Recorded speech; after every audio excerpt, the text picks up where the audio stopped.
Hey Threadheads, Darren here. Welcome back to another fly tying tutorial. Today we're going to be switching gears a little bit and we're going to be tying a backswimmer pattern. This one's called Bob's Backswimmer, and this is a pattern that comes out of central Canada by a tyer and angler named Bob Sheedy. So I don't tie too many backswimmers, but they're really one of my favorite types of flies to fish during the early spring and definitely into the late fall. So when you smack these things onto the water, the fish just kind of key in on these, and when they hit that fly, you better hang on. I've had some of my most dynamic hits on backswimmers and some of my most memorable fish as well. This is a pretty simple pattern, so let's get to it. Don't forget to leave a comment down below and I'll get you your name entered into the next draw for some of the flies I tie on the channel, some stickers, and some other goodies. Let's have a look at the material list and get started.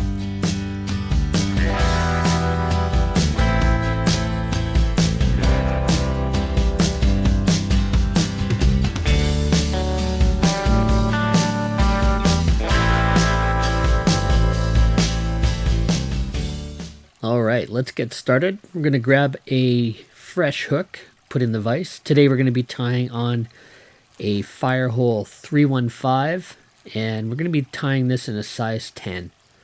And typically you're going to be tying these backswimmers, water boatmen, in sizes maybe up to an 8 down to 16, possibly even into size 18 to replicate the naturals. We're going to be using a little bit of weight on this fly, so I've got some 0.035 wire, and we'll just wrap a few turns of this around the hook shank, and I want to place this somewhere in the middle or so.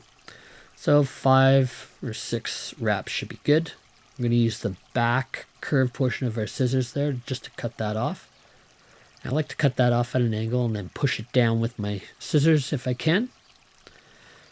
Just using the flat side as the side of the scissors, and then we'll do the same on the back just to make sure we don't have any sharp edges poking out. Just kind of round those over. So what do we got? 6 or 7 wraps, I suppose. That should be plenty.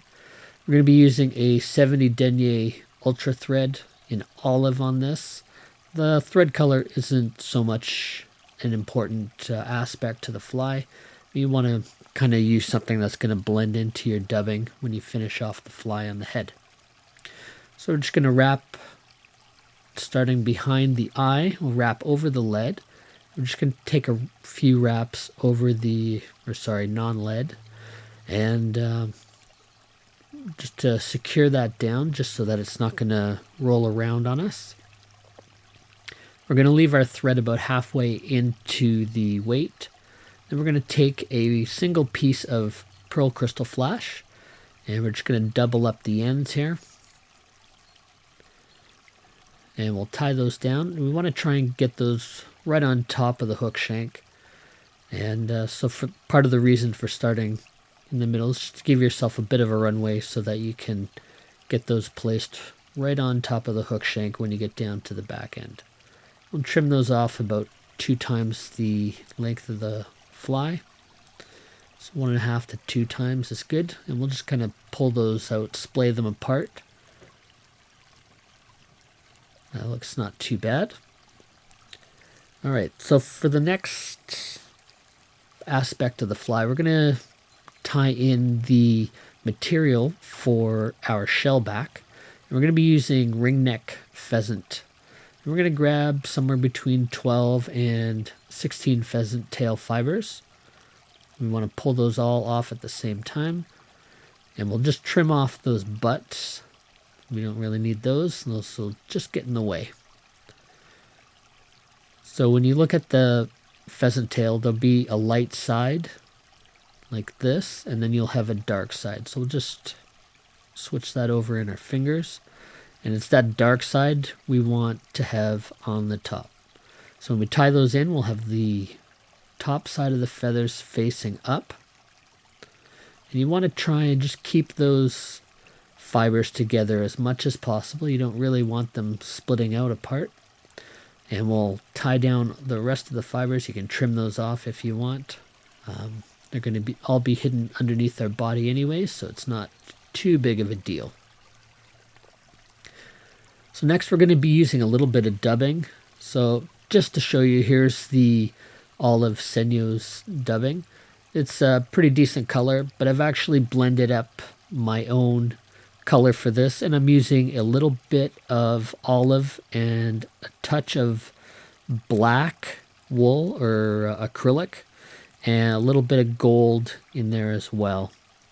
This just gives it a little bit of a dirtier look, and I find it a little bit more natural looking when you add a little bit of black in with like an olive. So we'll just twist that on a little bit at a time, and we want to just basically make our fly a little bit fatter through the middle. And then we'll kind of near the tail, we want to thin that out a little bit. So we'll just add a little bit of dubbing at a time. We don't want to put on too much and overwhelm it. It's easier to add a little bit than it is to take it off afterwards.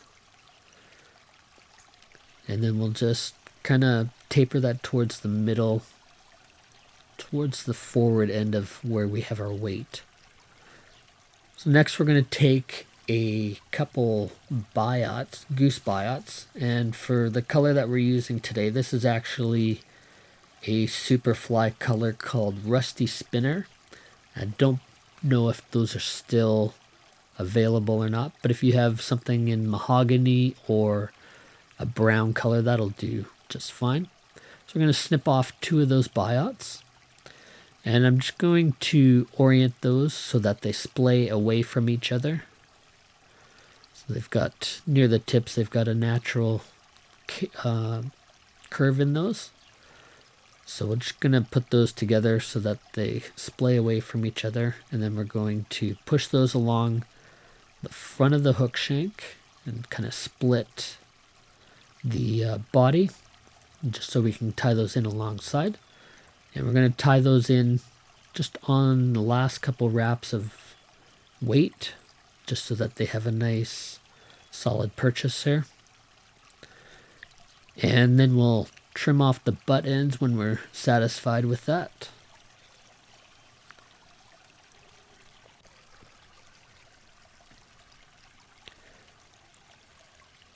That looks pretty good. Add a couple more wraps of thread just to clean up those ends. Then we're going to add a little bit more dubbing on here.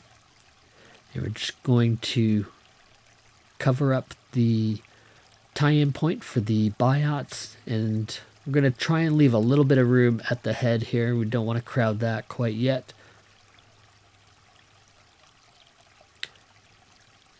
So that looks pretty good. Now we'll take our thread back. We'll push that dubbing back a little bit. And we got lots of room up at the head. So we're going to now pull over all the pheasant tail fibers together as much as possible, taking care not to split those apart. That looks pretty good.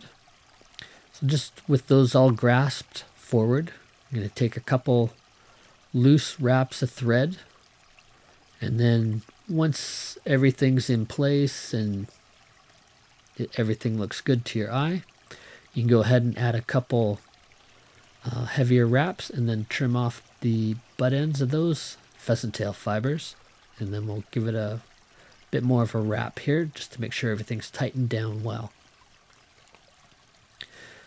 Now, in the days before UV resins were popular, I used to just take a few coats of Sally Hansen's Hard as Nails, and over a couple hours just apply a couple coats of that just to put on a nice hard shell back. But luckily we've got some bone dry here from Solarise, and we'll just go ahead and we'll brush that onto the back.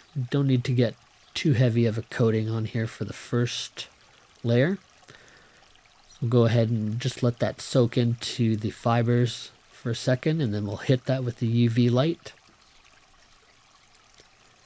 Make sure that it gets cured. Then we'll go ahead and we're going to add a second coating on here of the Solares. You just want to make sure that that second coat sort of sits up upon the first coat, and that'll give you a nice hard shell. We'll go ahead and zap that second coat.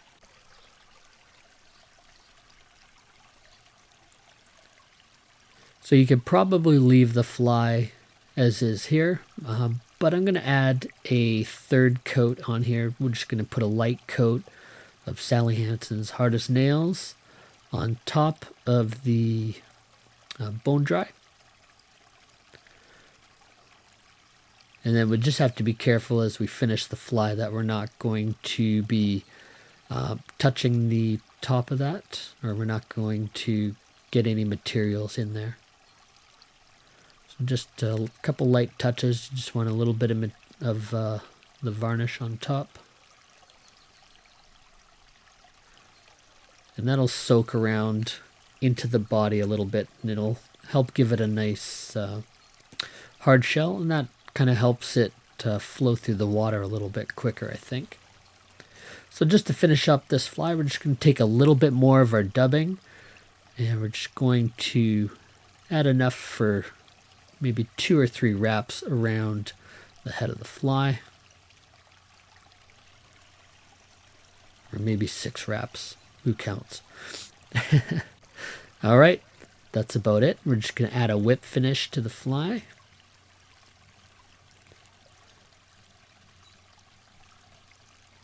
Make sure that knot is secure.